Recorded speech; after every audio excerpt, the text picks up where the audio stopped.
Okay, our next set of hand tools that you guys are gonna use a lot in the shop is what's called an impact drill and a power drill. Okay, and there are differences between these and when you would use them. So let's start with the impact drill. The name of it, impact. There is going to be, in addition to the circular motion when a drill is turning, as you can see it's turning, right? It also hammers forward. It's creating some sort of an impact to drive home a screw.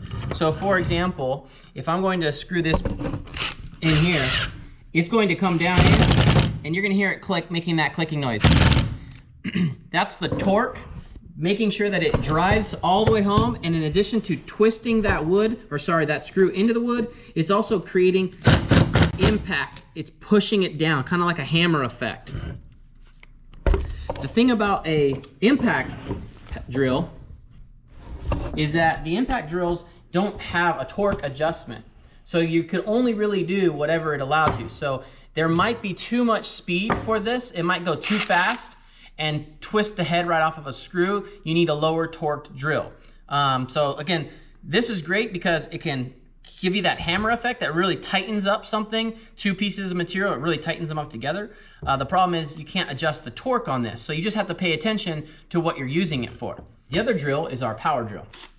And in our power drill, one of the things that's very beneficial is that you can adjust the torque, okay? And what that means basically is the tightness of the screw in the wood before this will stop, and it'll have like a clicking motion. It'll sound like that, okay? More torque, the faster it'll spin, and the harder it will actually twist that screw into the wood. The problem with too high of a torque is you might actually twist that head off of a screw. So you have a lower torque if you're just trying to get that thing to suck up against another piece of material and just kind of tighten up a little bit. If you're trying to make it really tight, you'd have to increase the torque on it, okay? On these, this is what's called our chuck. We hold this, put it in reverse, hold it, and we can pull that bit out, all right? We can make an adjustment to the teeth. So these will come up. This is what holds the bits in place, these teeth right here. So you can see as I hold the chuck and pull the trigger slowly, it opens and closes, allowing me to fit multiple sized bits.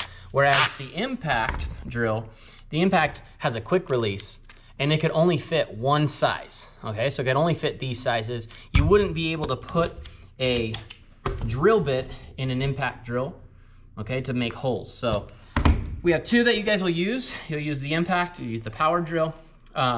Basic safety is really, it's common sense. You would never put your hand in front of this when you're doing the drilling.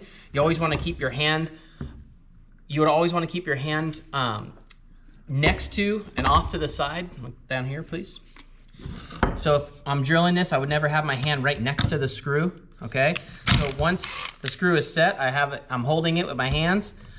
Once that screw starts, now I could let go and I could hold the material, and now it's screwed this way, okay? Same thing if I'm drilling a hole, right? I'm not gonna have my hand anywhere near the drill bit while I'm making the hole. I'm also gonna make sure that because a drill bit is meant to go all the way through a board, I wanna make sure that I'm not drilling straight down on something like this. So if I'm gonna drill a hole, I need to make sure that I bring it over to the edge of the table so I can go all the way through without damaging the table. Now I have a hole all the way through, okay? So these are our two drills. You guys will get familiar with them. Know when you'll use the impact, know when you'll use the power drill. And yeah, that's our drill video.